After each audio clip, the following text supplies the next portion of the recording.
Good evening, everybody, and welcome to another Arcadia round table, where I am joined by Luke. Luke, how you doing?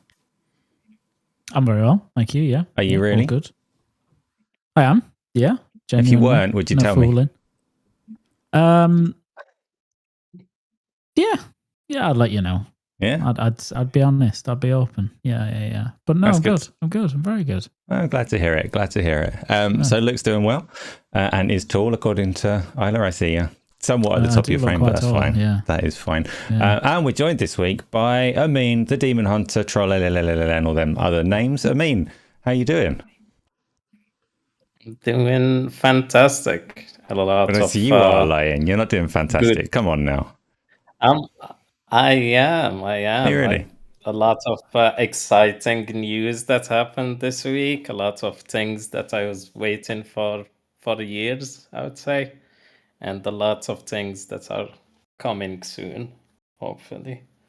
Yeah. Well, I mean, he's fantastic. That's good to know. I'm glad. I'm all right. You know, I'm ticking along, a little bit tired. Thanks for asking. Welcome everybody. Hope you're all doing well.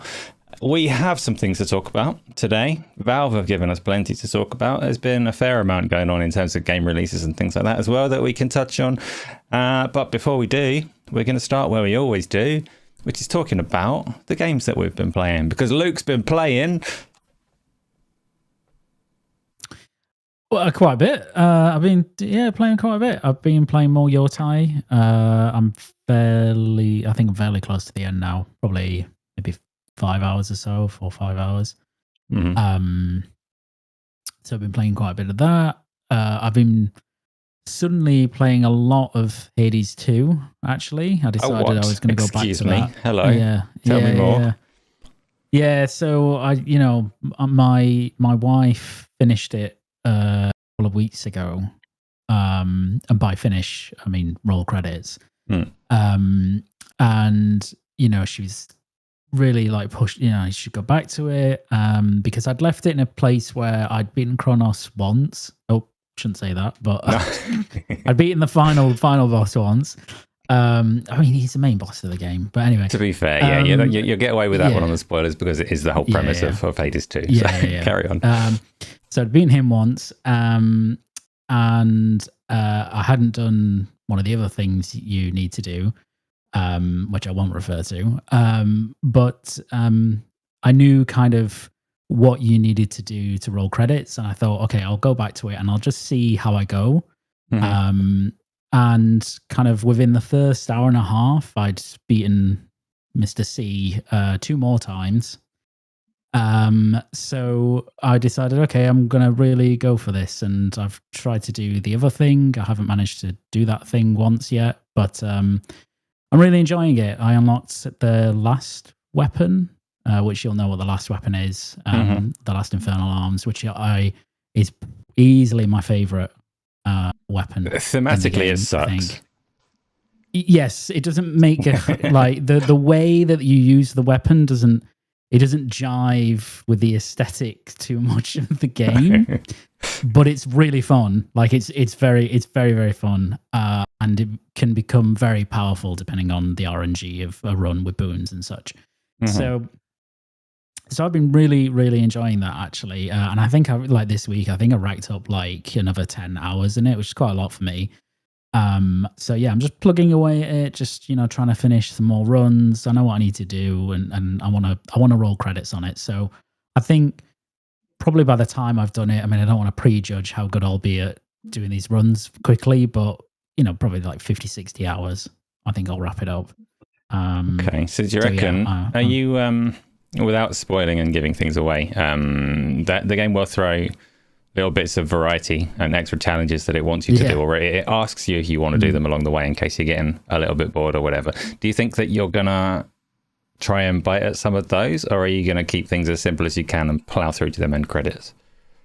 I think I'll keep it as simple as I can for now, unless I see some, because as you say, there's a lot of different things you can do to vary up the run, and you can get rewards for those things, and they look really interesting actually, some of them. So depending on what I need as a, like in terms of the the progression, I might look at doing some of those extra runs. But I think I'm going to keep it pretty simple and just just upgrade the things I need to, just do the things I need to, and try and get through, and finish the game. But yeah, I've been loving it. I just think it's fantastic. It's kind of one of those where I dropped off, and then when I've come back into it, I've remembered how phenomenal the game it is and how enjoyable it is to run through. So yeah. Okay, good. I'm gonna go. You may have some more games, but I'm gonna check in on the main first. I do. I have a selection of games which I do want to excellent talk about, but we'll do a mean first. Yeah, I mean, what you been playing? I did not play a lot of games this week, but I played a little bit of Arcaders. Played the Peak with you and the Skill yesterday. Yeah, I know you loved it. That's your list. So tell me, so played. Arc, we've got people in the Discord that have put, I think this time last week, they'd already managed to put 90 hours into it somehow, the likes of Chronic. But there's some other things going on in that game. Do you have targets? Is there something that you're trying to reach for in it? Like, why do you play Arc? What's your next objective? So they do have quests, and quests unlock some blueprint, some items, mostly blueprints that you are after when it comes to quests. There is also, when you play, you get a chance of finding some blueprints for guns so you can craft them. I already have my benches already maxed out. I did that a while ago. There is something when you reach level 15, it's called trials.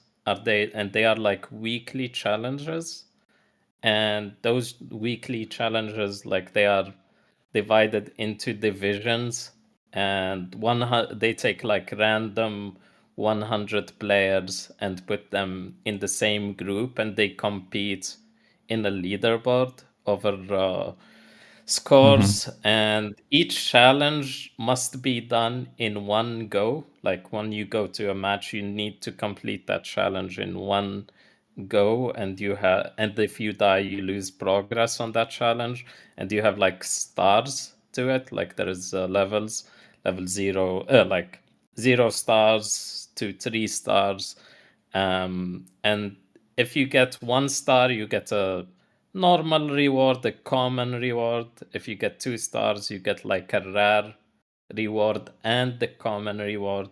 And if you get 3 stars, you get the common reward. Yes, goes back down again. You have to try and land on that 2 stars when you get a common reward. Okay, so this sounds shite, but I would probably win if I were playing, right? So these challenges, right? There's 100 people on the leaderboard. But is the challenge, like, do you compete with them directly, or are you just trying to do the PvE better than they do?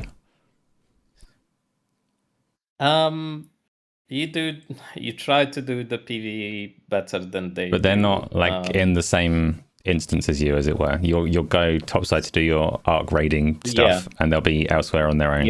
Just high score competing. Yeah, they try, based on what I understand, they try to put the people that play at the same time in the same region with similar ways in the same 100 leaderboard. There is multiple, like 100 players grouped up together, and it doesn't. So the only thing that you get from being in the top, let's say 30, is you rank up twice in the leaderboard. Like you rank up twice in the division. There are multiple divisions. And if you get in the top 60, you rank up once, not twice. You will go only one division up. And can you rank down? Can you drop if you finish last? Yeah, I think if you are between 60 and 100, you go down. So high stakes. And and it's weekly. If you rank up, you will just get some skins. That's all. That's only. Yeah, I already bought the best skin, so it's not for me. Tell me about Peak then, because we played that a little bit. I was there for this one, but I wasn't really there for this one. We played a little bit of Peak, which is Not popular anymore, but a couple of months ago it was the popular friend slot game. I think it's been replaced by Are We There Yet and stuff like that at the moment. But we went a bit late because we ran a little bit late. We had to go at it. Peak is essentially it's like the Breath of the Wild climbing system, except that's the whole game, and you do it multiplayer. Try and get up to the top of a mountain or whatever. I played it with Amin and with Craig, who's in the chat there, and they both just abandoned me. So I jumped off the mountain and died and watched as a ghost. But it looked hella boring to me. Tell me about Peak. Did you like it more than I did? I did like it a little bit more than you did, but it was not like, oh, mind-blowing or better than a repo. It was good enough. I think with 4 people, maybe it will be better. How so? How would that change it? I think there will be more funny moments and more people talking because it relies on proximity chat, and with 2 people it was fine, I would say. I don't know. It's 2.5 people. My ghost was able to talk a little bit. Yeah. Well, after you left, it was just me and Craig. Oh, you kept playing, so you did like it a bit then. Yeah, a little bit. It was hard. I found it hard. Yeah. To be clear, by the way, when I jumped off the cliff, when you abandoned me, I'm not sure either of you were aware. I was trying to push you both off the cliff with like a coconut, because when we were in the lobby area, Craig said that I had managed to pick him up when I was shoving a chest piece up his butt. So I was trying to do this with a coconut to knock you both off the cliff. You both left me behind, and I was like, well, I deserved that, but I'm also a bit bored, so I jumped off the cliff myself instead. That's how death came about. Death became me. I became a ghost. And I watched. So that was Peak. Okay, Luke.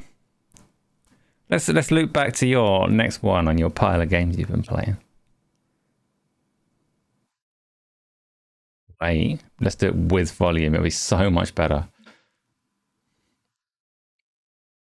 That would be better, wouldn't it? It would. That would be a lot better. No, yeah, it's not one game actually, but because I picked up this, which is the AYN Thor, for everybody who's wondering, and it is a Android device. But it's a very cool Android device because it's effectively got the layout of a 3DS, specifically, except that both screens are AMOLED screens, and this is 1080p, and this is the functional 1080p equivalent, 120 hertz and 60.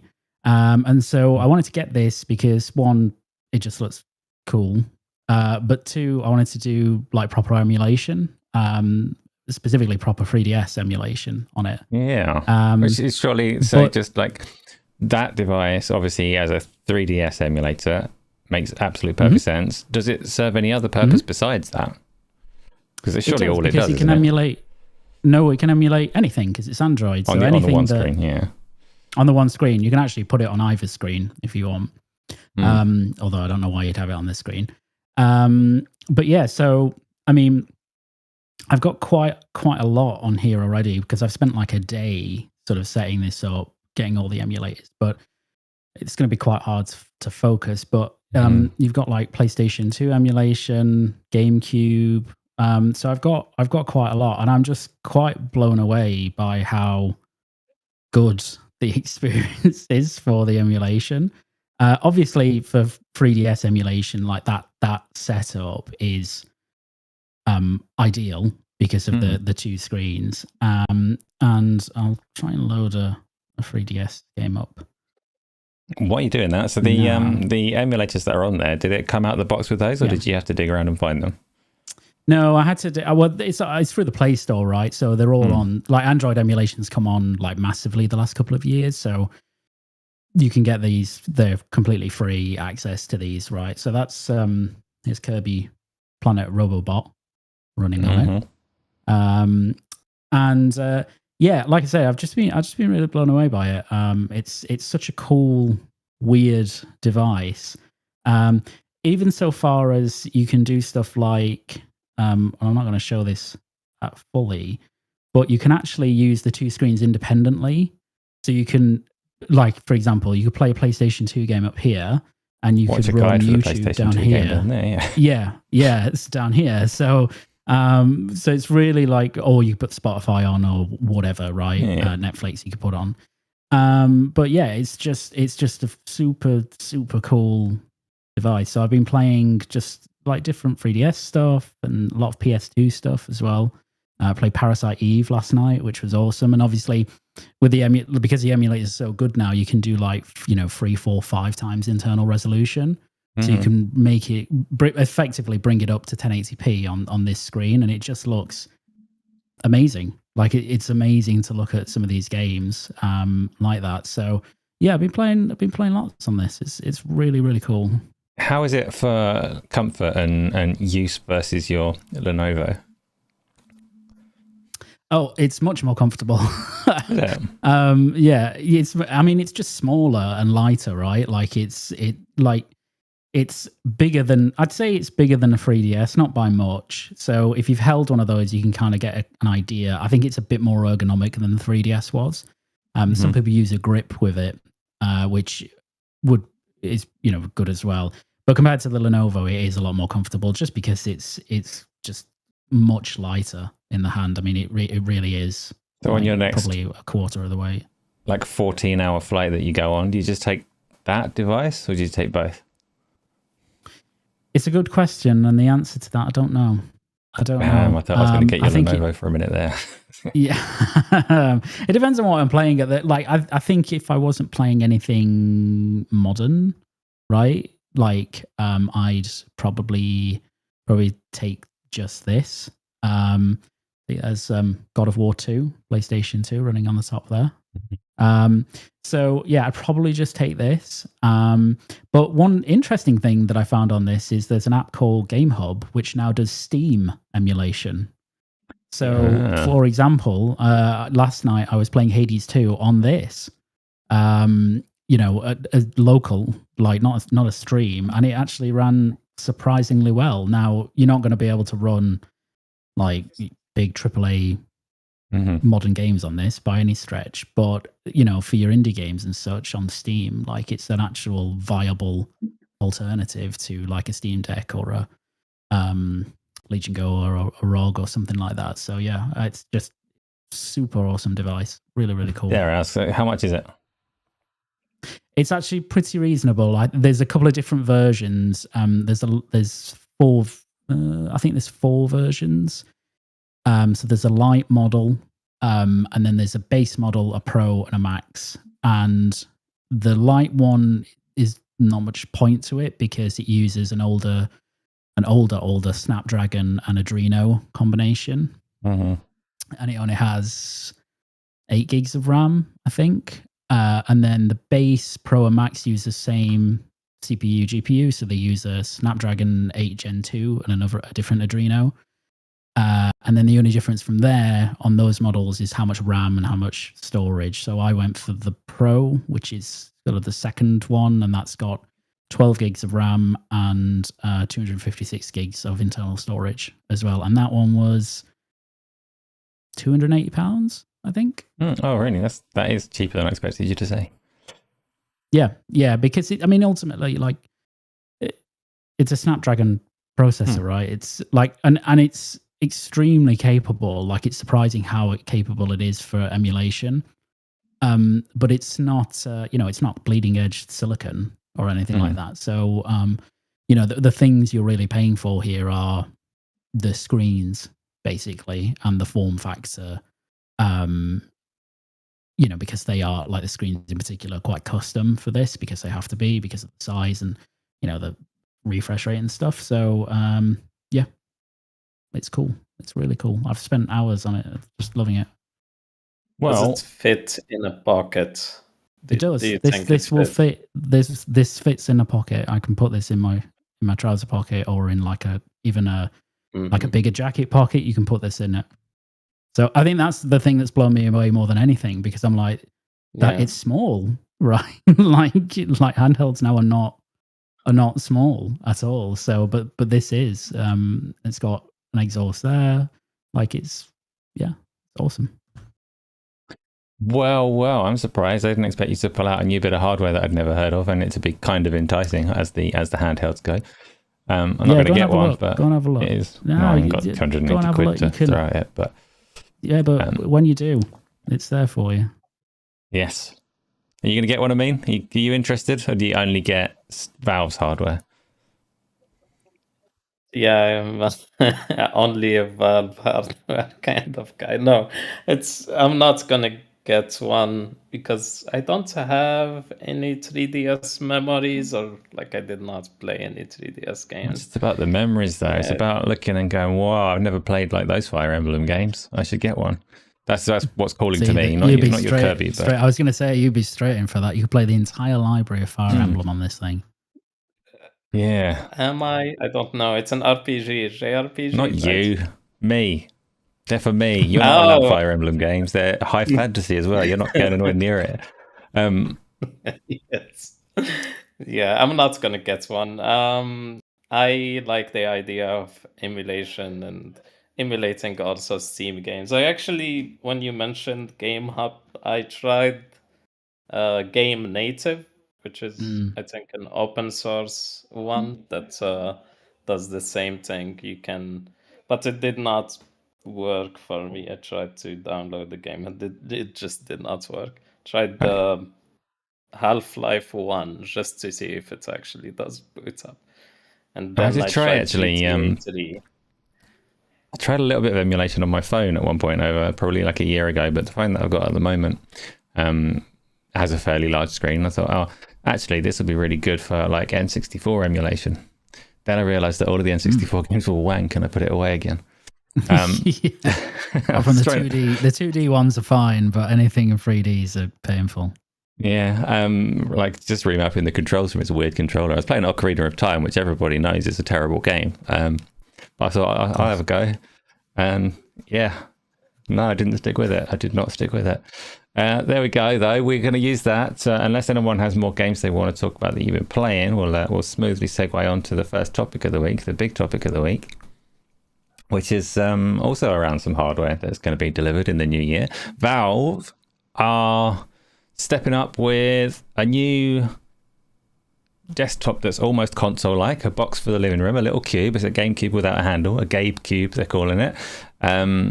As well as a new iteration of the Steam controller and the Steam Frame VR headset that works standalone or as a PC VR streaming headset. Pretty big announcements for tech nerds and Valve fans. But where shall we start? Luke, pick a device and talk about it. I guess we have to start with a Steam machine, right? I think that's the main. Is that the main one for you? That's the big one that's going to make the most waves, biggest splash when it lands is the cube for the living room. Probably, yeah. I mean, the relative size of that splash, I don't know, but it will probably be the piece of hardware from that trio that does make the biggest splash. Yeah, I mean, I've said this before, but I love the design of that thing. I think it's really, really sleek. It's nice to have a piece of hardware that's small, again, because it seems to be getting bigger, not attention grabbing. Yeah, and just like something that can actually feasibly slot into many, many different areas of your living room or wherever else you want to put it. So I think that's cool. I think it's cool that they're just doing the one SKU, and by that I mean Valve are just making their own. They're not going back 10 years ago when OEMs were making the Steam machines and they were kind of uninteresting as a result. Power wise, it's a fine device. It's sort of sits somewhere like definitely much more performant than a Series S, and it kind of, in some respects, it's a tiny bit better than like a PlayStation 5, but in most other areas, it's probably just sitting underneath that. So it's interesting. Like, it's interesting the spec choice they've gone for. Obviously, they can't make it too ridiculous because it would be too expensive, and there just wouldn't be any point to putting that thing out there. But I think the play for it is just they want to sell this predominantly to existing Steam users. effectively and give them a way to keep investing in the ecosystem and maybe buying more products. Because if you look at the specs, I don't know if I've heard a lot of different figures, but I think the one I saw was that, it's more powerful than about 50% of people who respond to the Steam hardware survey. Mm-hmm. So, that's a significant amount of people that this would be an upgrade for. And it would just reinforce their behaviors in the ecosystem as it is. So, if the price is right as well, which I'm sure we'll talk about, but that will be, I think that will be lucrative to a lot of people, and then there will be other people who were interested in it because they're just interested in new hardware and stuff, and I think it's cool. It's like a cool weird Valve device, but I like it a lot. I mean, I know you're quite interested in this, despite having PCs that go over the top on its specs and things. Tell me about it. What are you thinking of the Gabe Cube?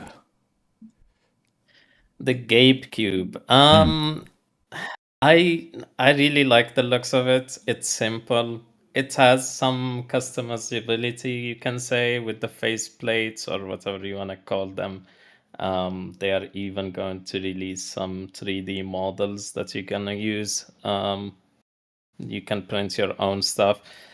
I like what I see from spec wise and where they are going with this. They are trying to target like a lower price. They are trying to target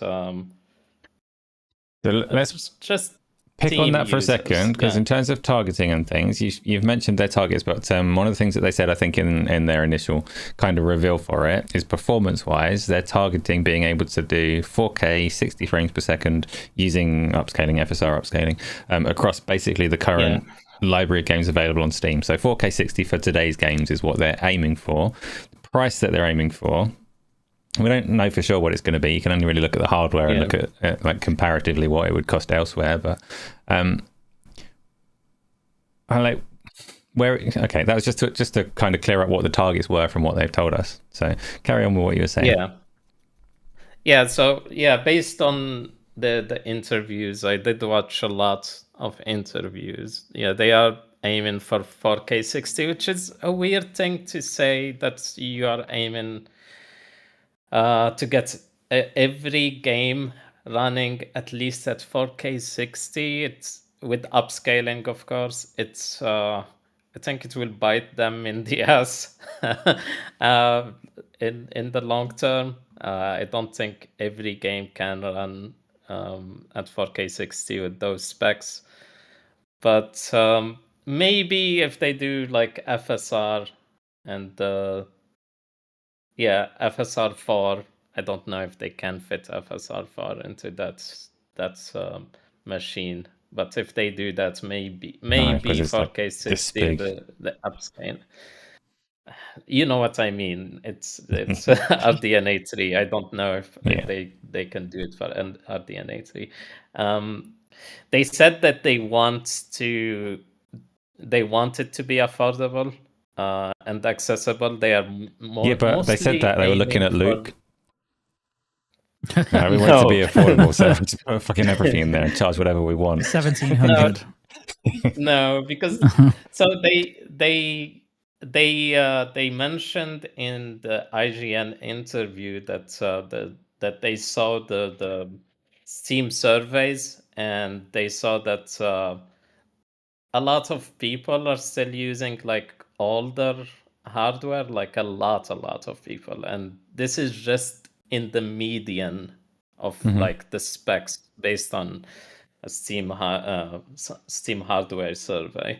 So this is for, I don't know, like it will be low price. It's aimed for PC users that want to upgrade their hardware, I would say, and they don't have a lot of money. That's something of a gambit, though, isn't it? Because by definition, those people that they're aiming for are people that actually don't care to update their hardware. And they've already got avenues to update their hardware, and they're looking at people that don't want to update their hardware and going, this is for you.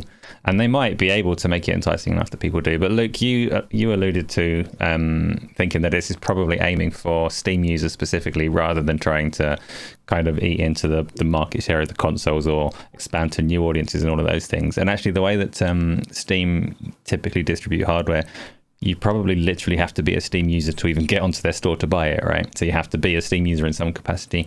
It's going to be something that means you don't get a lot of outside attention just by virtue of not showing it to people outside of the platform. Do you reckon that it is going to make waves outside of the Steam ecosystem, though? Do you think like Xbox, Sony, Nintendo are going to be looking at this thing and be looking to respond in any way, or do they just completely ignore it? Yeah, no, I think they'll just ignore it for the most part. I mean, the only one it sort of somewhat impacts on, I suppose, is Microsoft. If only because they're going to have a similar device, in terms of whatever the next Xbox is. But even then, that platform will probably still be available more generally than this machine. I would imagine, as you say, this will only be available for Valve, whereas Microsoft's next machine will be available across online retailers and stuff like that, and probably some limited presence in stores. But I think that's by design from Valve. I think that their intention is not, they're not trying to impugn upon the console space as such. It's meant to be an additive device to someone who is already in the Steam ecosystem, much like the Steam Deck was, right? They weren't trying to target necessarily new people to come in. I'm sure there will be, but it's not the intention of this hardware is not that. So I don't think PlayStation, Nintendo, or Xbox will, they won't swing their plans around for this. It is what I mean. Yeah, fair enough. So you mentioned there again, the kind of closest alignment is with the Xbox strategy as we know it, in terms of what they're going to be doing in years to come. Is it's a similar proposition of here's a handheld, here's a room thing for your living room. You can play wherever you want. You can take your games wherever you go. It's very similar messaging that they've been giving, except the big differentiator for Microsoft is obviously they've got Game Pass and they've got 100 billions worth of studios making games for their platform, multi-platform games, but Microsoft do own them. Whereas Valve's approach is they've got a massive platform and they've kind of left software development to everybody else because they're so successful and they can.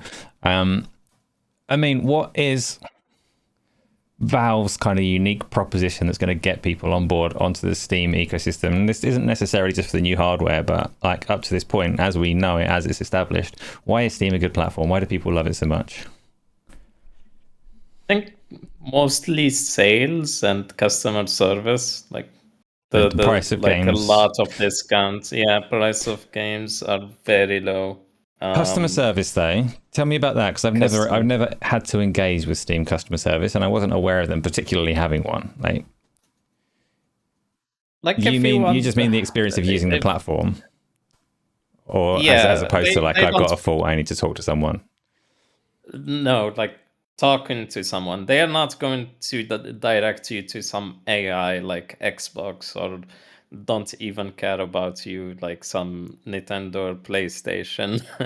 And they do refund you your game directly if you play the game for less than 2 hours and it did not work, or it was not marketed correctly. I saw someone saying that they played Call of Duty and they played the entire campaign, and then they asked for a refund because they saw that there is a lot of AI generated slop on it and it was not marketed in the game, and Steam just refunded them directly.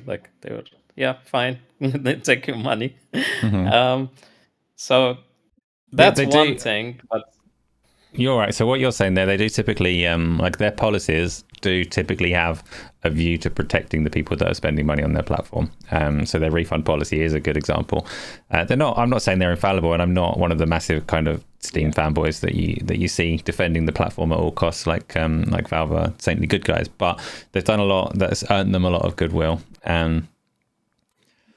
Yeah. And you love it, don't you? Like for example, the refund policy, the 2 hours refund policy apparently comes from a lawsuit that was in Australia. Like Australia forced them to do that, so it was not like they just wanted Do you to know do what? it. I thought, because that the 2 hour policy, I think they kind of kicked it off, but you get the same from, it's a little bit more awkward to do, but you get the same from Microsoft, and you get the same even from Meta as well. Like, it became almost standard across the industry, except Sony are quite stubborn and their refund policy is not up to par. But I didn't know it was based on a lawsuit, so that's where it comes from. It's not so much about them being nice. But it's not just that, though, because they don't. When I talk about their policies being about like protecting the people that are spending the money, the way that their refund policy works and their developer payments works behind the scenes is a little bit protected, right? So when a game is selling, they'll hold on to that money for long enough that if there is a disaster, they can refund people before the developer gets their hands on it and scurries it off to the Cayman Islands or whatever, you know. So they have got measures and buffers in place to make sure that people are protected using the platform. Yeah, sometimes they go beyond that, like the Helldivers part, where Helldivers added like this mandatory sign-in, and this was removed from a lot of countries, and people already bought it from those countries that they just decided to refund people.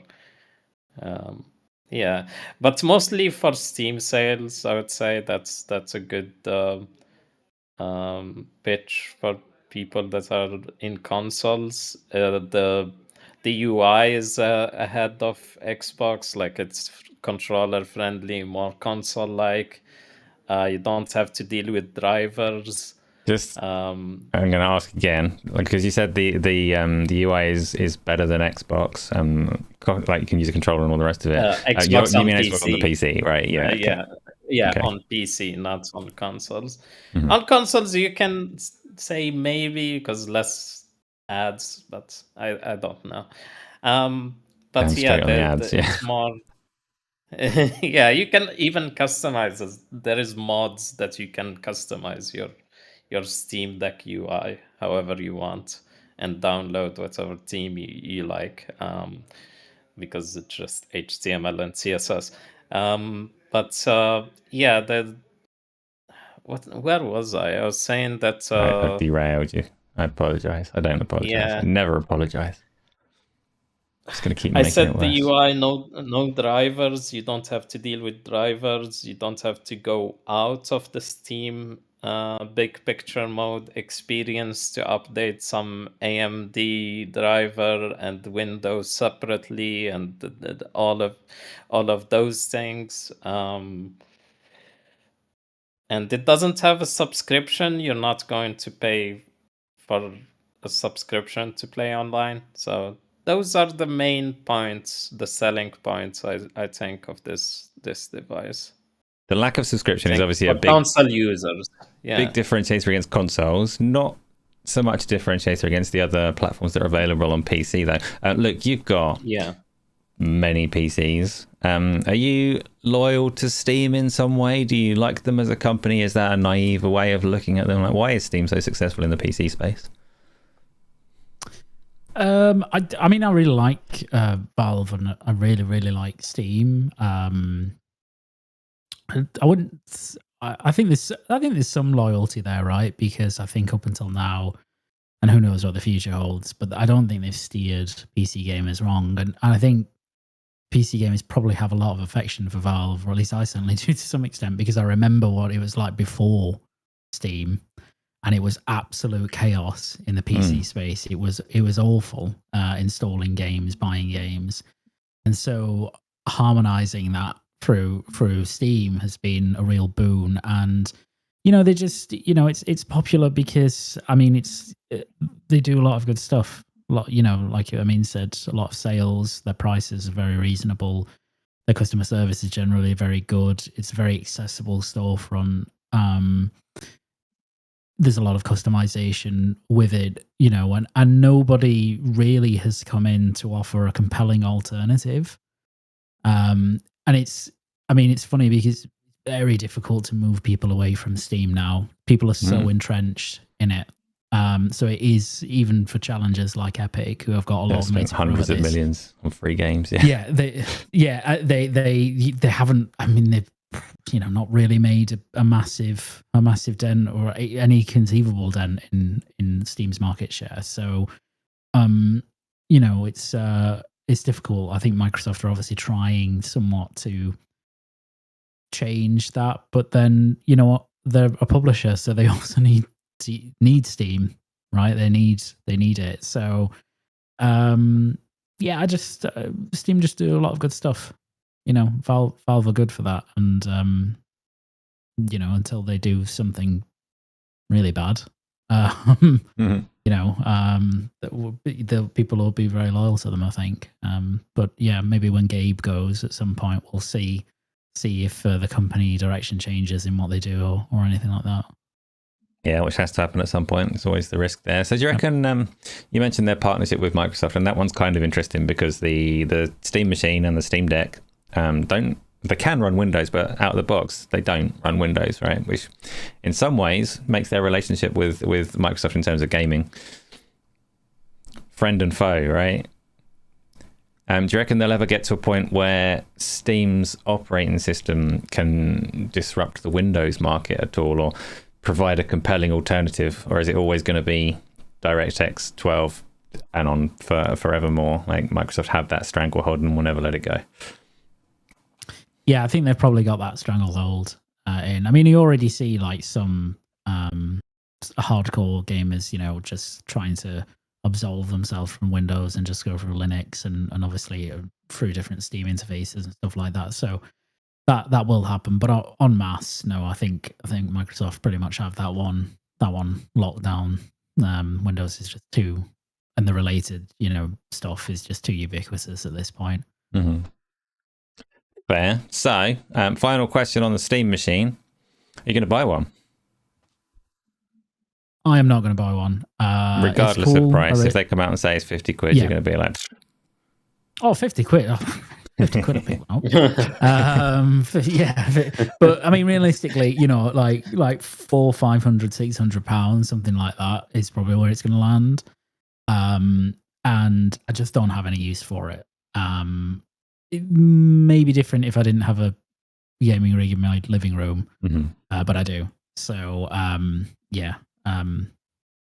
not that interested in it beyond it being a cool piece of hardware. But I would just never.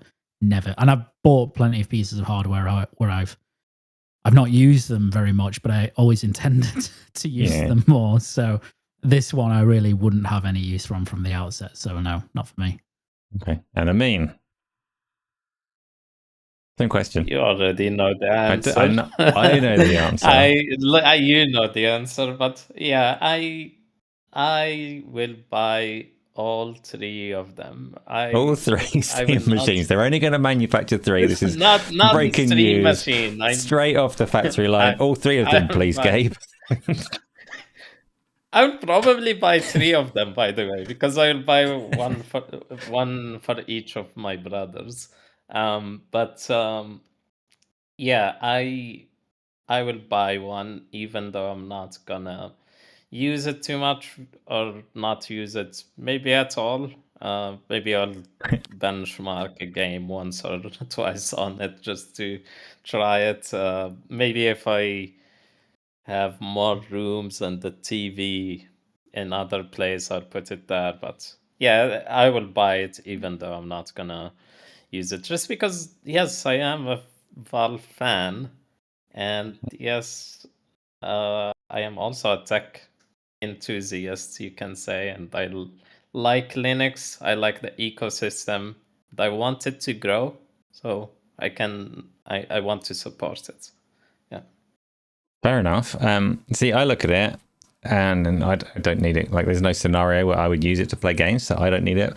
But my wife plays quite a few games now, and she would like access to Steam, so it would potentially be a good option for her. And then you start kicking around like 500, 600 quid, and I don't think she'd be that interested. So she's not quite the audience. She's almost the audience and not quite. Both my kids have got PCs, and this thing would blow their PCs out of the water, so it would be options for them. But they're in this category of people I was talking about earlier that could potentially have upgraded already. They've got upgrade avenues, and they're just not sniffed at them because they don't really care. They're happy doing what they're doing. So I'm not sure if they'll bat an eye when this thing comes out or not. But yeah, that is what it is. I don't think it is for us, and I don't think it's for most of the people watching now. It will be probably for most Steam Deck users. They use the metric. I actually saw the interview today, and they were like, oh, we saw 10 to 15% of our Steam Deck users connecting their Steam Decks to an external display. So we decided to make this, and Steam Deck is small. They're not aiming for the majority. They're just aiming for the Steam Deck users, for people that have a console and want maybe to dip their toes into PC, or they already have a PC but they want another PC on the living room because they have a TV there where they can play their games. It's not going to do a lot of damage to any of the console players. Like Luke said, maybe Xbox, but even Xbox, I don't think so, because the next Xbox will be a PC and it can play Steam. So people that are in that ecosystem will stay on that ecosystem probably until the next Xbox, and then they can just play Steam. But yeah. Yeah, and I reckon, so the Steam machine, when you have like a new console launch, and it needs to build up a sustainable ecosystem. Historically, when you had like the Xbox 360, PlayStation 3, and some of those beyond, it became necessary to get a certain number of games, to get a certain audience size, just to be able to make it viable, to get games running on the things, to get publishers interested in it. Steam don't have that problem. They need, between the Steam Deck and the Steam machine, and I guess the Steam frame, they need like enough to make it worth maintaining the operating system, to worth keeping it up to date, but they don't need to make it a viable ecosystem on its own, because Steam is already that. So it doesn't need to sell well, does it? It just needs to be an option. And people buying this will probably, it will not be a big number. Maybe in 3 years they will sell 5 million, or 4 years they will sell maybe 5 million, and that's like a good case scenario, I would say. But those that buy it will like buy a lot of games. Those are hardcore gamers and they are interested in Steam, and Steam has a lot of sales, so they will buy loads of games, way more than your average console gamer, and that will make them way more money than people think, because it's a small number of players, but they will buy a lot of games. Good. Let's talk about then, because the next bit of the next bit of hardware that we're going to talk about from Valve is the controller. I think we'll go on to next. So the Steam controller of old tried to reinvent controllers in general. There's been this discrepancy between PC gaming and console gaming, where obviously you've got a keyboard and mouse on a PC. Console gaming, you can sit back on your couch, it's nice and comfortable, you've got these analog sticks and they do the job, but you can never match what a mouse does. Valve looked to address that last time around by reinventing the controller to remove analog sticks and put essentially trackpads with haptic feedback on them were their gambit to improve the situation and give you PC-like precision on a controller. And I got one and it was kind of terrible. But they're having another crack at it. This time they're going for best of both worlds. So you've got a Steam controller, looks kind of ugly. I'll bring up an image of it in a minute if I can be bothered, but it looks kind of ugly, quite a big thing. It's got best of both worlds. You've got analog sticks laid out kind of like a PlayStation controller, so symmetrically positioned. And you've got the haptic feedback trackpads underneath, as well as your usual kind of array of face buttons, shoulder buttons, and paddles on the back. So it's a do everything controller. Luke, are you gonna lick it? I mean, it's not an action that I'd associated with it, to be honest, but maybe. You can do so many textures with the haptic trackpads. Yeah. It looks I think when I first saw it I was like, this is super ugly. like it's a super ugly controller. But from the impressions, it seems that it's very comfortable, which, you know, kind of makes sense because often things that are very ergonomic don't necessarily look the best, but they're not designed to look like that. So, what impressions kind of though? Are these trustworthy impressions, or are these insider impressions? You know. Yeah, no, DF, for example, talked about it. They got hands-on with it and they said it was very nice and very comfortable. So they had less criticism of that, for example, than the Steam machine. So I think it looks interesting. I'd really like, I'd want to, if I could, like try it somewhere before I actually decided to buy it, because I don't know if I would particularly like it. I do like that they've got the trackpads on it to some extent, because I think that's a cool extra functionality of a controller. Yeah, it's interesting. It's interesting. I'll wait and see what when it actually comes out, what people think about it. Disappointing. Go try it for yourself. Might work for you and not for others. You know. What about you? I mean, how are you feeling about this controller? You don't even like controllers, right? You're always going on about your keyboard and mouse. Yes, I am a well-known controller hater. Not really. I just don't think FPS games really work really well on controllers. You're saying you're willing to shed your principles if it's for Valve. No, you will be surprised. I actually said this before, but you will be surprised that I think the Steam controller is good for FPS games. I'm gonna share with you something. Do you guys know what Flickstick is? Yes. No? Yes? Is it? But you tell me about it so the audience know as well. Okay, so I'm gonna share a video or two videos. I'm busy. I can't do a video now. I'm watching the Valve one. I shared that. Okay. Anyways, yeah, Flickstick is an evolution, I would say, of controller aiming in FPS games. So imagine this part, like I don't need to imagine it. I can see it in front of me. Yeah, it's your player, and like if you push it forward, it means that you're looking forward, and if I like just push it back, it doesn't look down. What it does, it looks behind you, and if I push it like on the angle, no, I don't like that.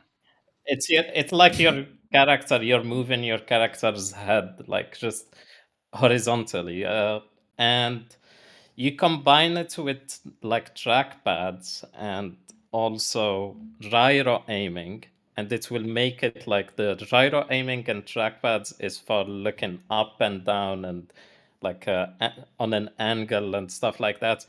And it's really works really well on games like Counter-Strike and a lot of FPS games. The Steam Deck community is into this type of aiming. It's part of the Steam input, because it does give you a lot of options to customize your inputs. You can have like menus that you pop when you touch the trackpad and all of that. Let's entertain this, right? So you got this Flickstick, right? I want to know, have you tried it yourself? I did try it a little bit, but it's a nasty learning curve, I would imagine. Yeah, but tell me, so you've got your controller in your hand, right? Your player is facing forwards by default. You decide you need to look over your right shoulder, so you hold down and right, and your view will flip there. What happens when you let go of the right stick? It will stay there. Okay. And then you will have to, so it will stay there. And the forward is forward, like just looking where you're looking right now. So it's a weird thing. So I did just share like a video showing. Yeah. But people actually play really good with it. I saw some Counter-Strike players do it, and Counter-Strike is very fast, like a FPS game. If you miss your shots, you're dead, and you're still able to use it.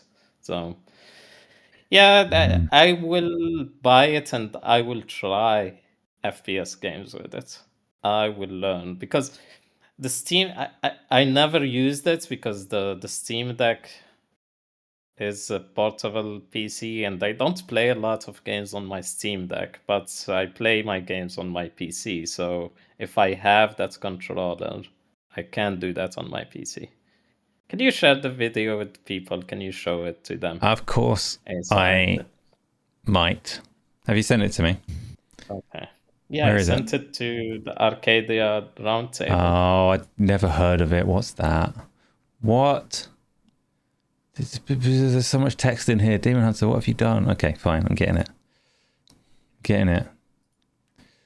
Hold on. One moment. Here comes the trailer. Okay, it's not a trailer. This is someone using it, and it's playing now. Okay, so I'm going to kind of watch this while we're talking. Luke, are you going to become a flick stick player? I think I'll pass on that one. I think I'll pass. It doesn't look terrible. I can understand why you'd try and refine controls, and it is a funny thing that like for first-person shooting games, the best device available is one that was made for Excel rather than one that was made for shooting people. And these controllers that were dedicated gaming devices have not managed to match up to it. I mean, they have in some ways, right? For comfort and for fun, have at it, use a controller. I'm not wading into the controller versus keyboard and mouse kind of battle of which one's superior. But for accuracy, you just can't beat the Excel pointing device. Unless Flickstick replaces it, which it's not going to because it looks less intuitive than using a controller. Yeah, it is for a niche audience. It's for so they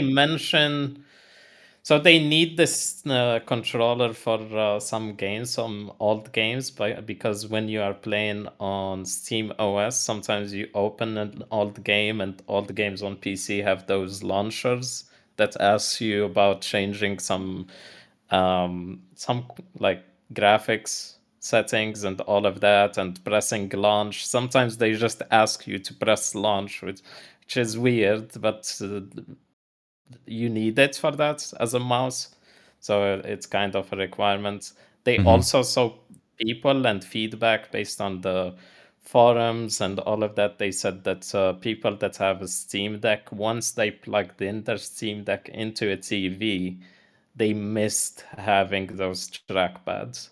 So they do like the trackpads, the Steam Deck owners. Yeah, I'm curious to try the trackpads again. Give them another go after version 1 was almost there. Like, it was quite a nice idea that just didn't quite pan out on the first controller. Because they're not just, assuming, I haven't watched this trailer with sound, but assuming it's the same as the first one, they have different vibrations and haptic feedback to make them feel more like a stick or buttons, depending on what you need as you're using it. If you can believe that. I'm assuming they've retained and brought forwards that technology as well. So that's it. That's the controller. I'm happy to give it a go. You're happy to give it a go. Luke is going to wait for other people to tell him whether he should give it a go, which is reasonable. Let's talk about the third and most exciting, for me at least, bit of hardware. The Steam Frame, which is Valve's new VR headset that has quite a lot in common with the likes of a Quest 3. It's a VR headset in the way that we already know and love them. It works as a standalone device, running the full Steam OS and running full PC games at some limited capacity. It also integrates very nicely, from what we gather, very nicely with a Steam PC build. So it comes with a wireless dongle. You stick it into your main PC, you stick the headset on your face, and you can access your Steam library to play full PC VR as well. Refreshing for me, because VR over the last few years has been driven by Meta and has lost its focus on PC VR games as far as I'm concerned. So this is a chance to kind of reignite that space. Luke, start with you again. Steam Frame, what are your thoughts on it? Is it an exciting device? Is it a waste of time? Are you going to get one? All of the questions. not an exciting device for me. Mute. Just not that interested. So I'll let you two take this one. Okay. Do you have before that? Do you have a Quest 3, Luke? Out of curiosity. No. Oh, you're just not into it. Does it make you sick, or do you just not care for it? It just made me a bit nauseous. Yeah. But I'm just not that fussed. Like, so I have at the minute I use the PSVR 2 through the little box thing for PC. So I have a VR option. But I just don't play it enough. Again, it's just something that I'm not ever that motivated to play. Even like Alex, Half-Life Alex, I played a couple of hours. It was really cool. Just didn't want to go back. You. Yeah, and it was a great game. Like, it's a great game, but like it's just the VR-ness of it just doesn't. And doesn't interest me enough. Is that because you have to shut off from the world, or is it just too much hassle to put the thing on your head, or like what is it that makes you? I think it's a bit. I think it's a bit of the it's the hassle of doing it. I don't. It's not particularly comfortable to me. Mm-hmm. To put on a VR headset and kind of be. And I know you can see it, obviously, but I think optimally you should stand for a lot of this stuff. And yeah, just don't dig it that much. Maybe that'll change in the future, but right now, yeah. And so the Steam frame, when they announced that, it was just like, okay, cool. That's going to be interesting for people who are into VR, but for me, it's not interested. Mm-hmm. Okay, that's fine. I'm not going to argue with any of those points because you're obviously well entitled to feel whatever you want to feel about it. Amin? Yes. You are more into VR and you do have a Quest 3, so you're already in... I know you use it for PC VR as well, so you're already in the Steam VR kind of mode.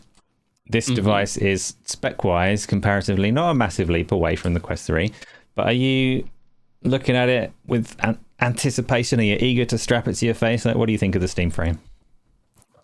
Yeah, it's similar to all the two previous devices that we mentioned. Do I need it?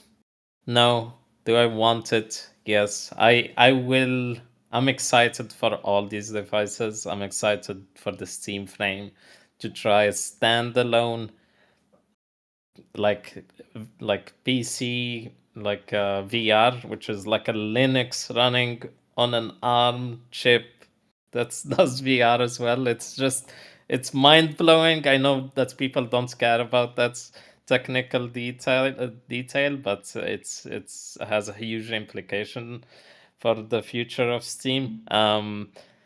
But yeah, I'm excited to try it, see how good it is. Compared to the Quest 3, I'm excited to see how good it performs in standalone as well.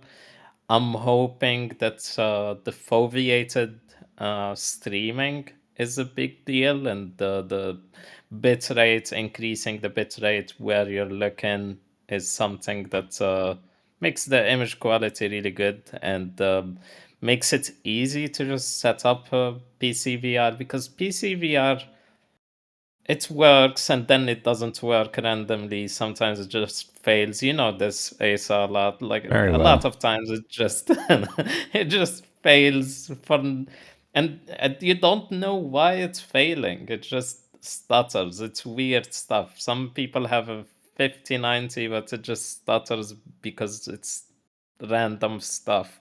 And I'm guessing I'm hoping they get it to work really, really well this time.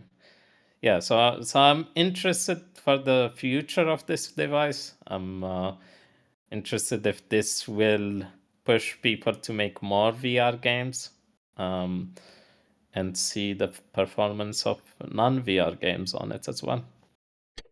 Okay, fair enough. See, I don't care for the non-VR games on it whatsoever, but the things that interest me about it are kind of related to what Luke was saying as to why he doesn't feel like sticking this thing on his head, like the hassle associated with VR. You touched on it as well, I mean, with things sometimes just not working. The things that really get to me are, one, my Quest 3 with its head strap and headset is just too bulky. I don't like wearing it. Which is a shame because I've had previous VR headsets I didn't have that issue with, but this one I don't know, it's just too big and too heavy.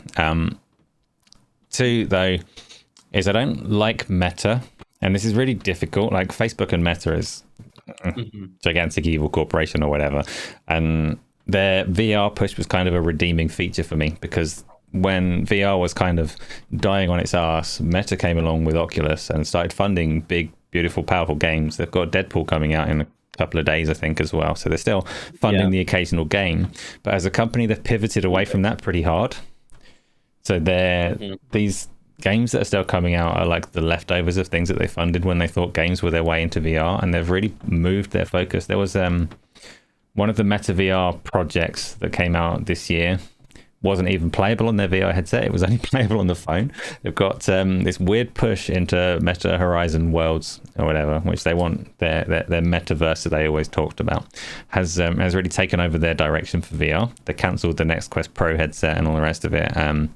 Their feature set is just likely to keep moving in that direction, which is, I understand it from their perspective, but for me, I just want to put a nice headset on and jump into a VR world with nice high fidelity and shoot stuff and throw things and eat cheese or whatever. I don't know, whatever you do in a VR game, right?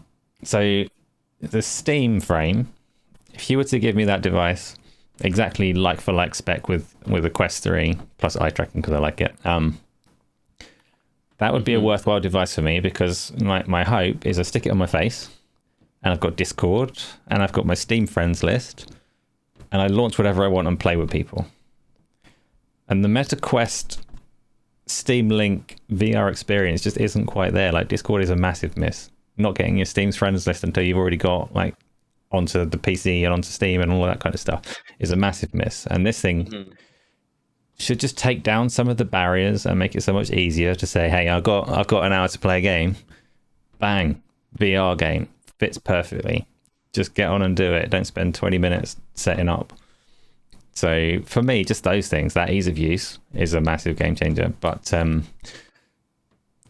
the fact that it is designed and emphasizing PC VR games, because back in about 2018, when that was Meta's focus, there were a lot of good games. You had like your Lone Echoes and your Robo Recalls and Asgard's Wrath and all of these kind of things. And it went by the wayside as that company changed direction. Valve are coming along saying, hey, PC VR is real. Please reinvest here. I don't know who's going to do it. I don't know what publisher is going to look into that space and say this is worth spending money on. It's probably not going to change things hugely, but it will change them a little bit. It will mean that we get some games that are actual VR games. It will mean that some people want to explore that space again, and that should make a big difference for me. So of all of the Valve devices, I don't expect the Steam frame to make massive waves on a big scale, but for me personally, it's the one I'm most enthusiastic about by a distance.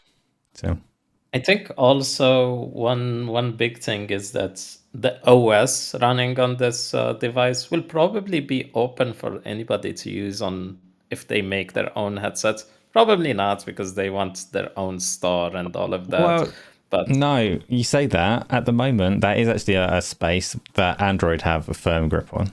So for Steam, like, it's possible that other OEMs will decide that Steam is a good option for them, but I think the broad kind of VR ecosystem is going to lean towards Android for the foreseeable future, because most people that are interested in that space are not Valve and are not focused on VR games, right? So, you know.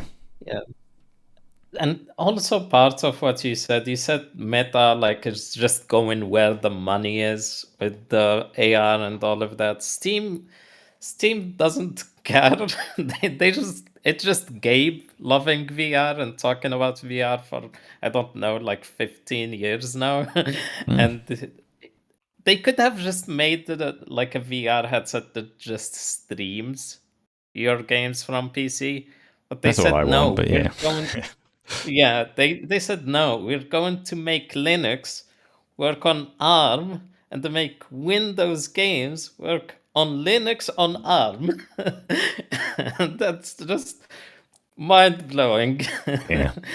And yeah, it has its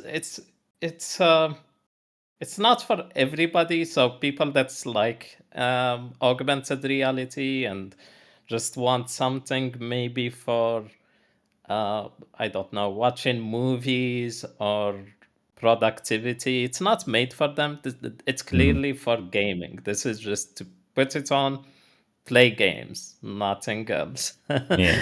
uh, yeah, you can do some Linux desktop stuff on it, but you can also, they say that you can install Android VR games on it, and they are open for people to bring Android games into that ecosystem. So I'm interested to see that. And it has, for people that are saying it's monochromatic camera and all of that stuff, they have an extension part in the like under the nose parts where you can plug like a full-on A color DLSR, camera and all of like that. an elephant. Yeah, they have an extension. You know, the Valve Index had it's like it had like parts where you can Yeah. mod it.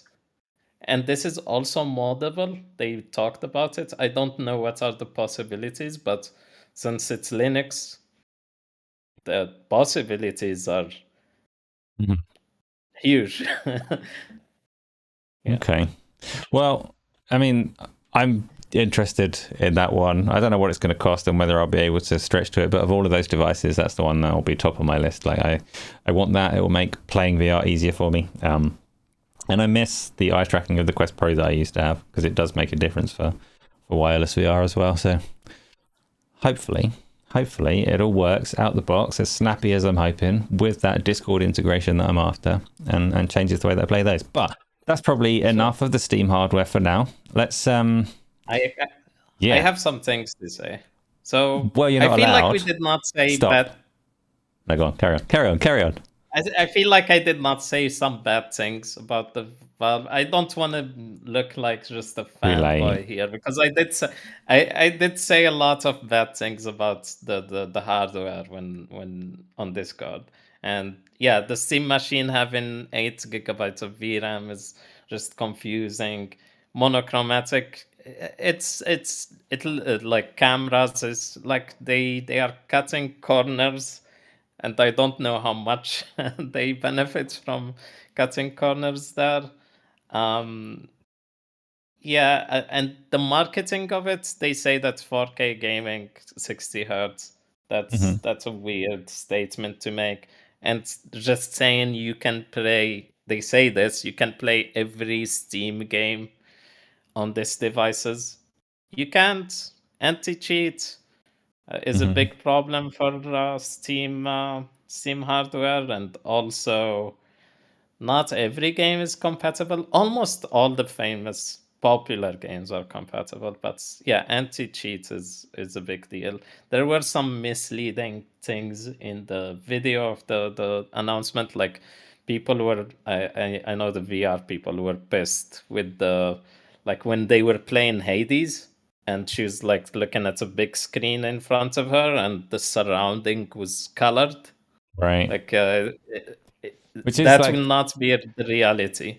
that's a fun one to. Well, it's not a fun one to miss. It's a little bit of a shame to miss on that one, because that's like a use case that people understand. So it's a very marketable. That's what people understand about like the Apple one and things like that. What that device is actually very good at. Not that I personally care for it, but a big virtual screen in your natural environment is appealing. And yet, I have never used that and will never use that on the Quest 3, because it's so it's not a cheap feature to deliver. Because I would say the Quest 3 is like, it's made for that, and it's not good enough for that for me personally. I've never tried the Apple Vision Pro to know how good that is, but that costs $3,500. So yeah, but I get what you're saying. People Monochromatic and it's a little bit deceptive maybe. People were pissed at OLED, but I don't know. Some people say it's not, OLED is not there yet in terms of brightness and all of that. Yeah, that's it. That's what I wanted to say, and I wanted to also ask you about like what is your price expectation on this Steam frame and also the Steam machine. Well, okay. I don't have a price expectation for the Steam machine because I've not even looked at the specs of it, let alone tried to look at what comparative stuff costs. But I'm hearing from other people that it's broadly similar to the consoles in terms of hardware. It'll probably be broadly similar in terms of price as well, as in the current ones, which are quite a lot still. I don't know. I don't keep track because I don't intend to buy them. So the VR headset would be nice if it didn't have so much on board in terms of compute power and whatever, but probably 700 quid as a guess. Yeah, So that's fair. I'm expecting the same. the Expecting the Valve same. hardware has not historically been particularly cheap for what it is because they don't make things on like a massive scale. And they don't, like you mentioned, some cut corners, but they don't cut that many corners. The Index was a very expensive VR headset relative to other headsets that were on the market when it came out. So I don't think they necessarily try to undercut any competition because they operate in their own space and don't really have competition in a sense. So yeah, I reckon probably about 700 quid for that thing. Yeah, I expect also 600 quid for maybe the Steam machine and 700 for the Steam frame. So And hopefully yeah, not the that's supply issues that the Index used to have, because that came out and was expensive and you could not buy it, or you could buy it but you couldn't buy the controllers for a long time.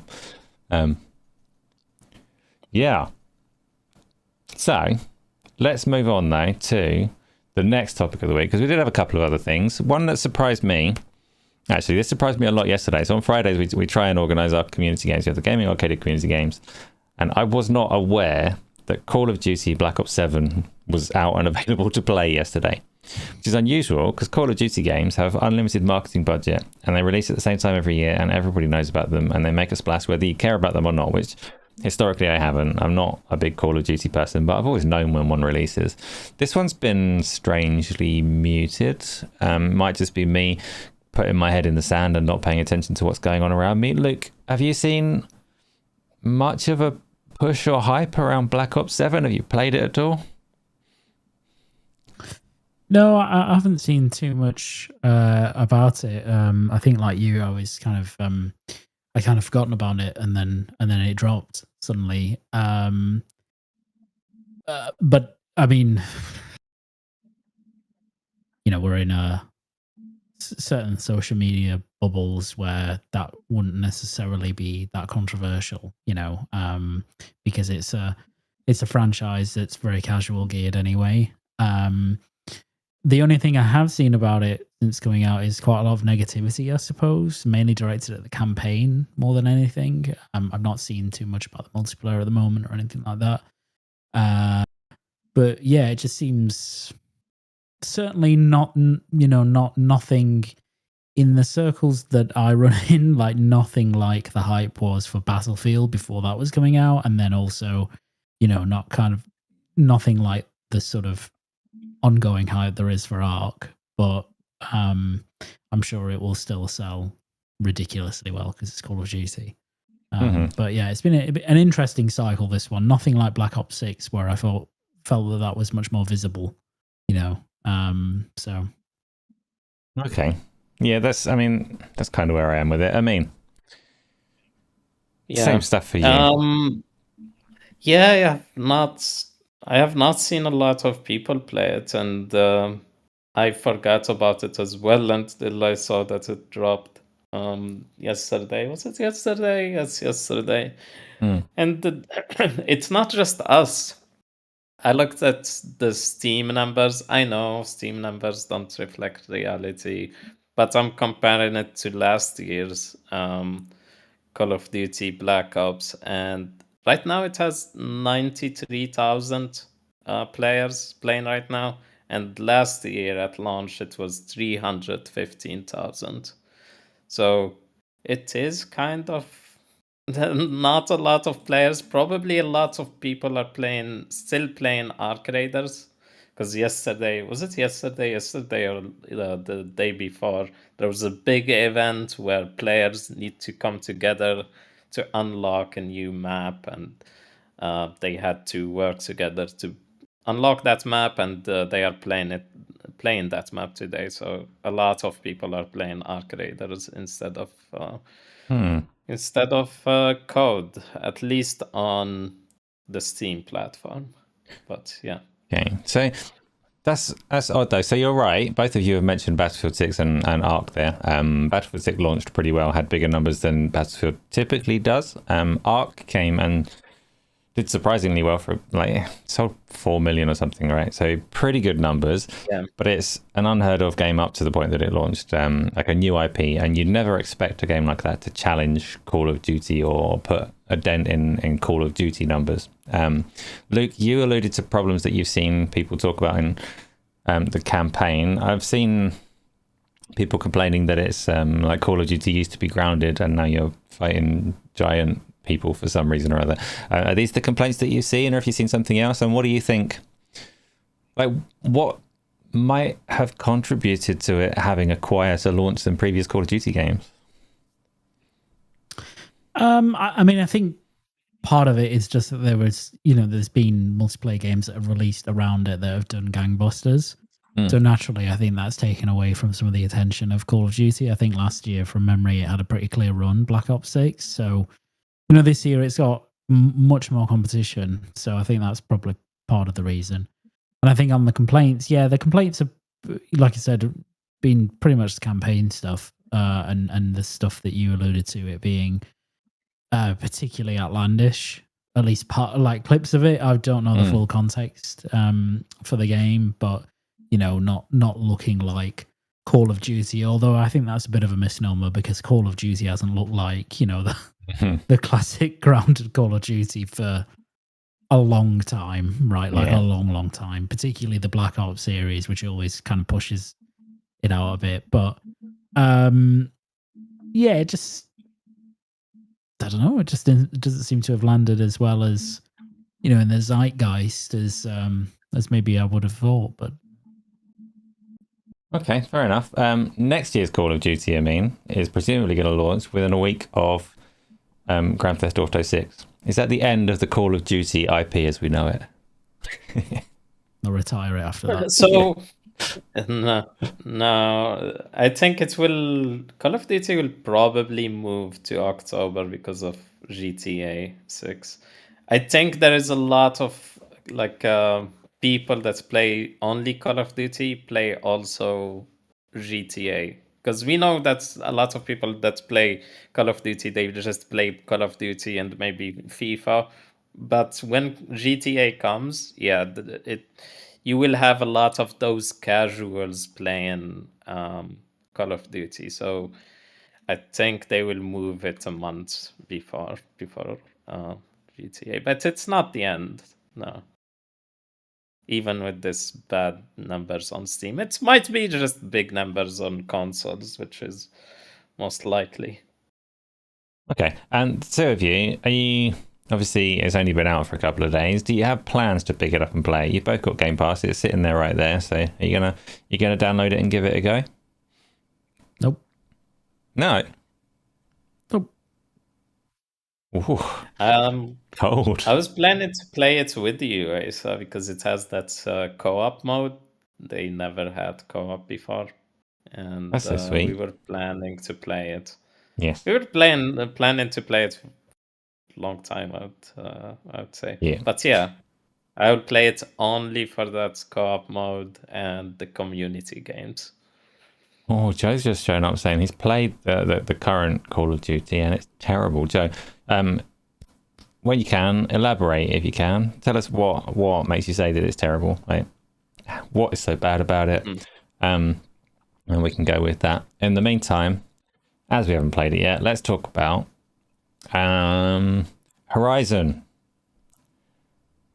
Horizon, the massively multiplayer online RPG from PlayStation Studios and NCSoft, or Nixon, or I can't remember who it's from. It's from someone at NCSoft, I think, that is releasing exclusively on mobile and PC. Luke. Oh, PlayStation. It's not releasing on PlayStation. This PlayStation Studios game for this tentpole PlayStation IP. Why? What's happening? Luke. Me? No, yeah, I don't know. Yawning. I think it's it was weird that it's not coming to PlayStation 5 in one sense.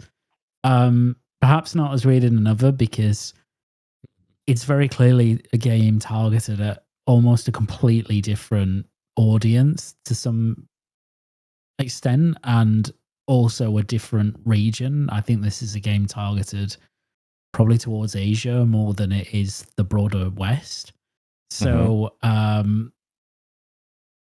you know, I was quite impressed to some extent with the gameplay that they put out there. It actually looks really nice. I think it's maybe using UE5. It's not using Decima, which is really interesting. Probably just because the structure of Decima isn't like set up for the type of game they're making there. But yeah, I don't know. I think they said a couple of days ago that they've kind of heard the response. This is NCSoft or it is. They've heard the response kind of around the PlayStation version, so they're looking into that. But I think even on the PC version, it's not like a native PC game. It's like a PC game running through what is effectively a mobile emulator or something like that. So, it's basically just a mobile game. And I think it looks really nice. We'll see if they bring it to PlayStation consoles as well, but yeah, I just think it's a different product for different people than PlayStation gamers generally. In the same way a lot of the big Asian MMORPGs that are only mobile only are. So it's just that this one obviously has a recognizable console franchise that it is. So on your point there, though, so the mobile games, Genshin Impact is the obvious example of another one, and that's actually done very well on PlayStation. Do you think could part of this be because it's such a big tentpole IP, there will be certain expectations that they know they're not going to meet, so they're kind of protecting the IP by not releasing it on PlayStation, or is that just grasping at nothing? Possibly. No, I think there's maybe something in that. Maybe it's just that they this has always been a mobile developed game first, and that's what they were targeting. And maybe there are a lot of practical hardware implications about bringing that kind of experience to a console, particularly stuff like control scheme and stuff like that. So maybe they've looked at this longer term and they will bring it to consoles, and they always intended to, but they just didn't quite expect the reaction to be of a particularly vocal outcry about it not being there at launch.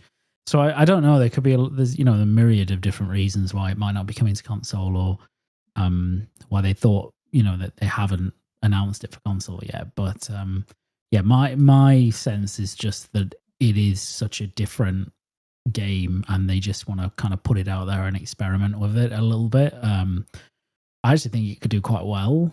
I think it looks quite nice.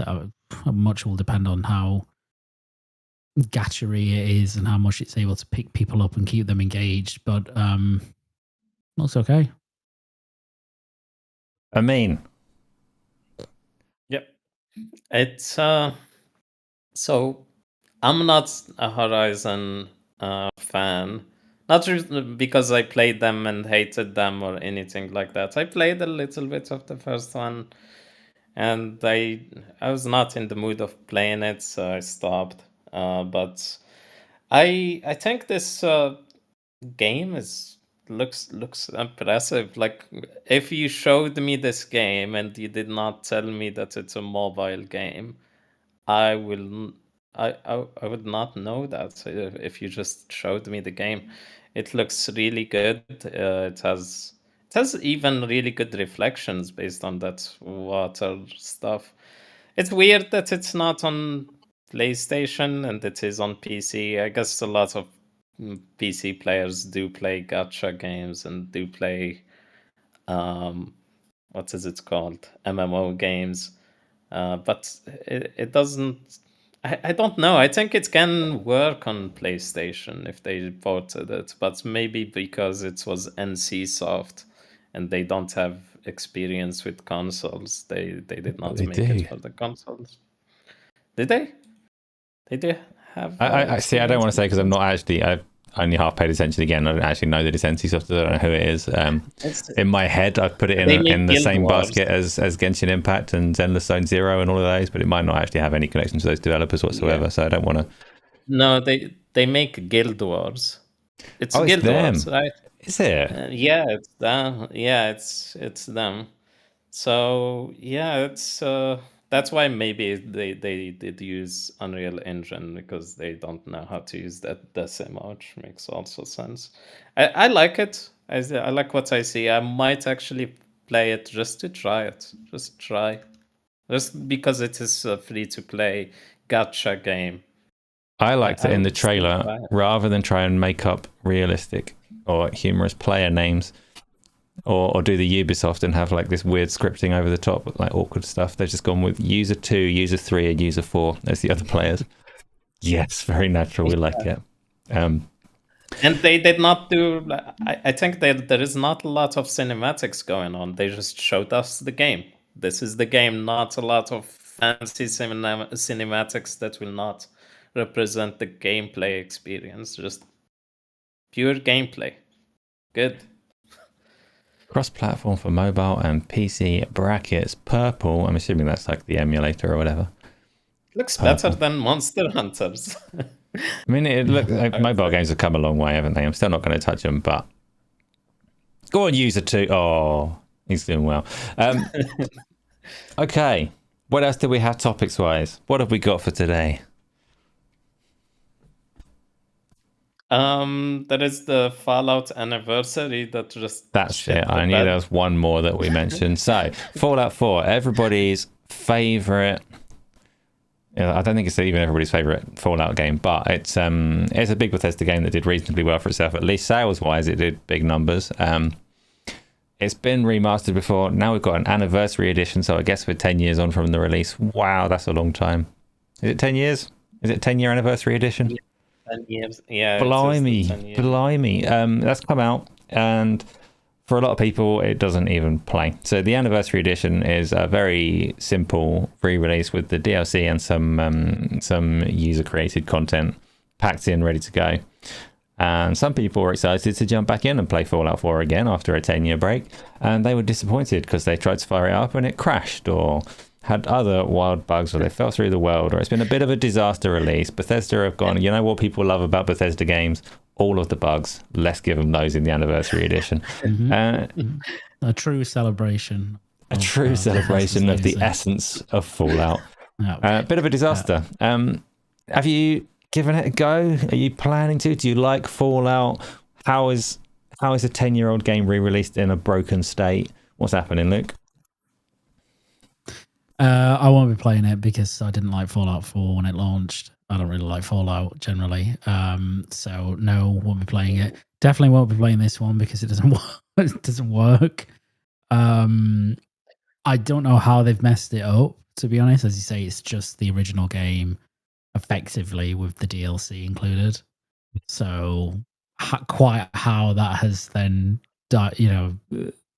ended up not working or crashing. The game bugs are game bugs. Like I'd expect nothing less from Bethesda. Mm-hmm. But it just not functioning as a product is pretty terrible.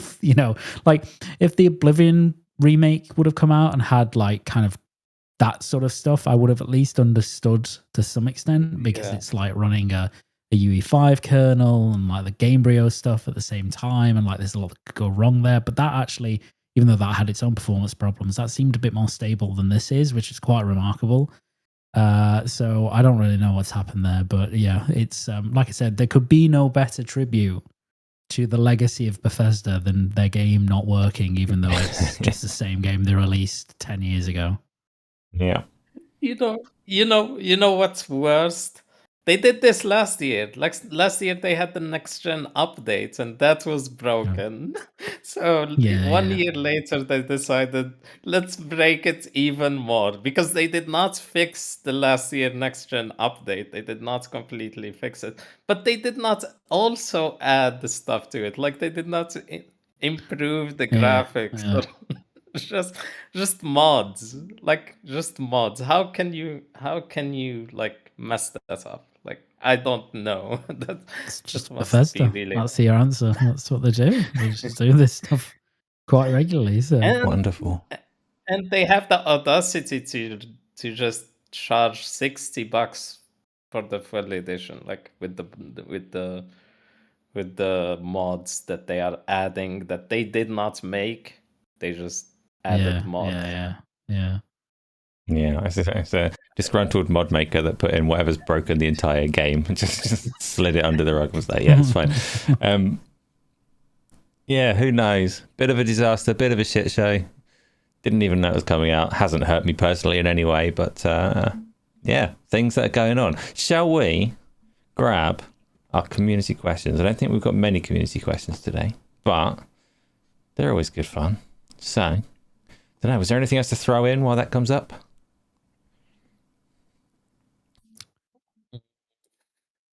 Like we covered everything, the entirety of Looking the forward to gaming Half-Life sphere. 3 next week. Half-Life 3 next week, apparently. Half-Life I see. 3 I is see. coming. Yeah. I think it is happening. People must Just have to believe. believe. We just have Yeah. to believe. Believe. Yeah. Happening and you not a see, VR game. What a it- travesty. It will have some VR components.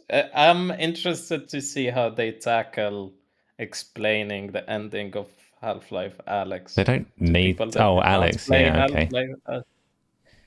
Yeah.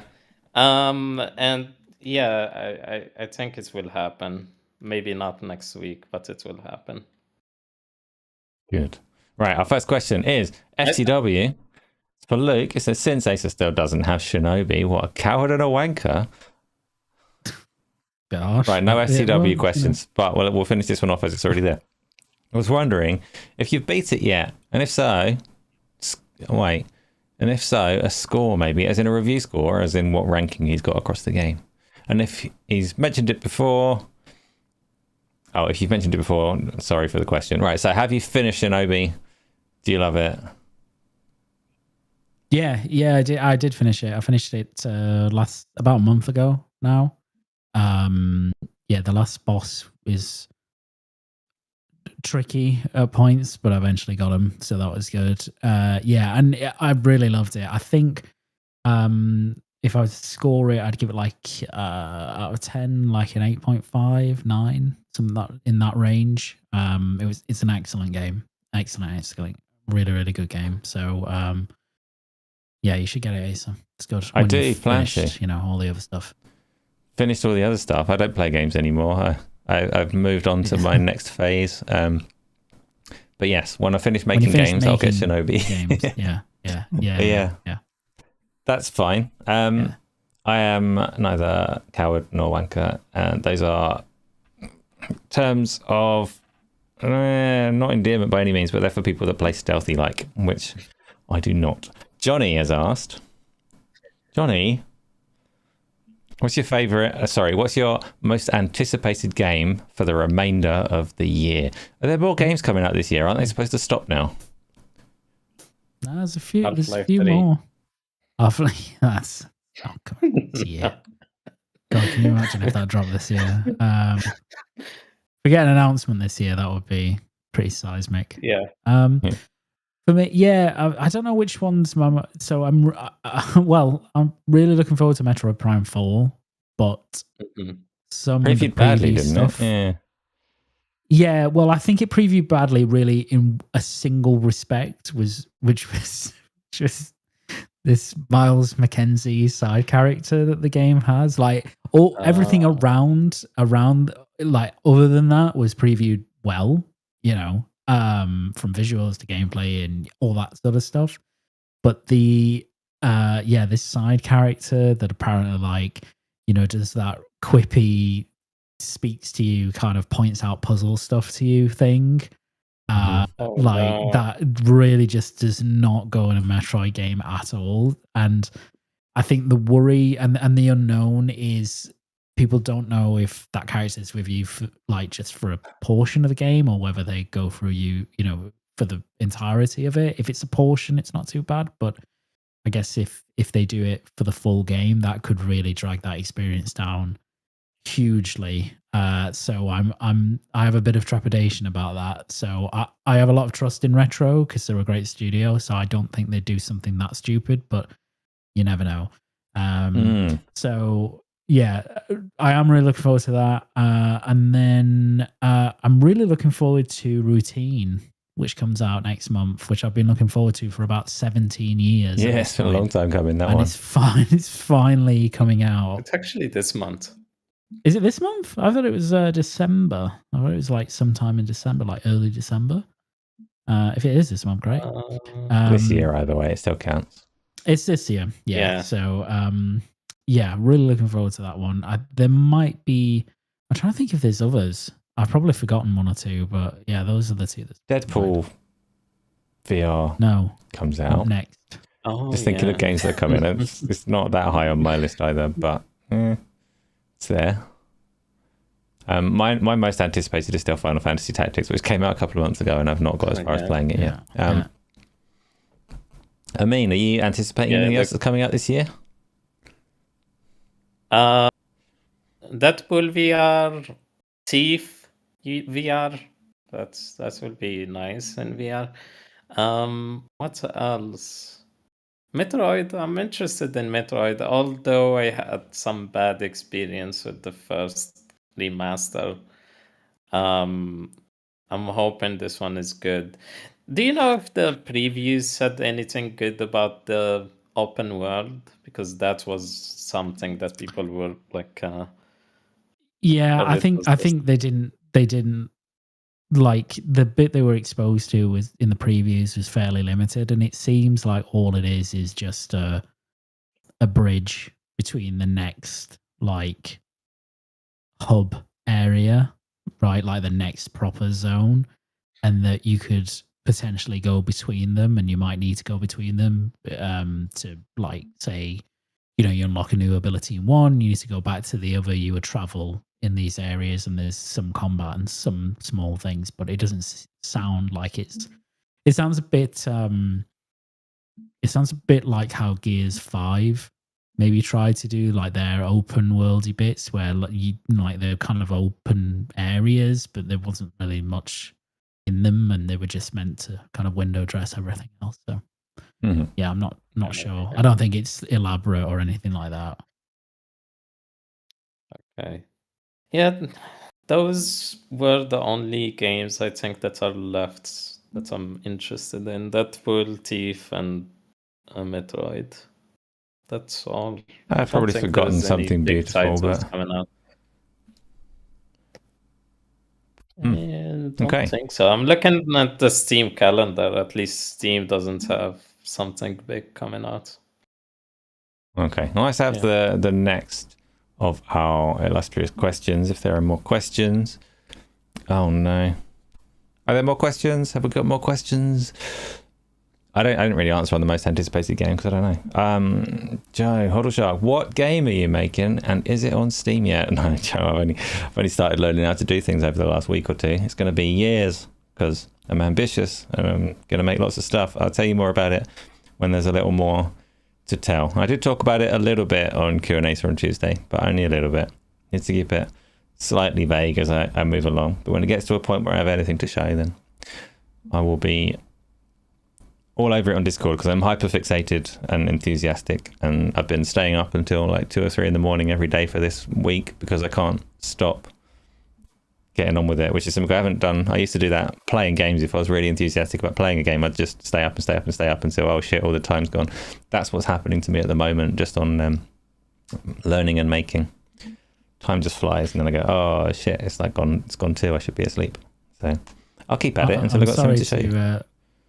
I'm sorry to shift back into the prior question, but I actually forgot that Terminator 2D is still coming out this year, which I'm super looking forward to. So I just wanted to throw that in there. Oh yeah, that looks nice. Yeah.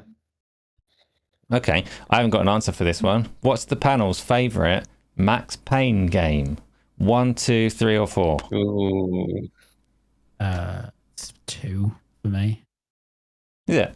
By a fair distance. I think gameplay wise 3 is the best, I think. Just turned his One nose is up at still you. special. One is still special because it was the first one. So yeah, I don't remember a lot about 2. So I can't talk about that. Yeah. I haven't played any of them, so my favourite is the same one as Luke. Picking sides here. That's a good choice. Yeah, that's the best answers we've got for the Max Payne one. Let's have... Are there any more questions, or is that all of the questions? I think... I don't think. Like, I rarely think. It's a big problem. But Yeah. FCW, will anyone be buying Marvel's Cosmic Invasion when it drops? I had a great time with the demo. Is that this year as well? Yeah, that's next month. Next month. Yeah. Turns out there are a few more games coming out this year. Are you two getting on it? Yes, 100%. I played the demo and I loved it. Absolutely loved it. Not really. I'm not gonna get it. I did play the demo. I like it, but I don't think I have time to play it. I have other games to play. I still have to finish Ghost of Yotei. I still have to go back to Battlefield campaign. I need to play Chronos, Silent Hill F, Silent Hill 2 from last year. All right, calm down. Fair enough. It looks good. I didn't play the demo. It looks good though. I would like to play it, especially if there's groups getting on and doing it co-op. But I am busy, so I don't know if I will do this. Like you say, a lot of other games to play. But let's do the classic question. Tom's not actually here today, but his question has come in as you would expect. Luke, what's not to like this week? That Valve still haven't told us about Half-Life 3, but they've announced 3 bits of hardware. That's not to like. One. Like we need to just rip the band-aid off. Tell us either way. And they did not call it the GameCube. GameCube. Yeah, the GameCube. Yeah, and it doesn't have a handle, which is you would have got all of those GameCube fans if you stuck a handle on the thing. But no, I mean, you can't have the same one. What's not to like this week? I think graphic cards, like GPU manufacturers and console and Steam and all of those cheapen out on VRAM. Like 8 gig is so little. I think they should go now for 12 as the minimum, because a lot of games will not play on 8 gig VRAM. So, okay. Mine is flick stick aiming. Fuck you. just because it would get a reaction like that. Listen, it's the evolution of controller aiming. Yeah, we'll see. Next one. Next one is for you. I mean, are you playing? Are you even playing Ghost of Yotei? Yeah, I'm still playing it. Why haven't you finished it? We asked you what you've been playing this week, and you haven't touched it this week, or you would have mentioned. So you've dropped off. You've left it behind. You don't like it. You hate Ghost of Yotei.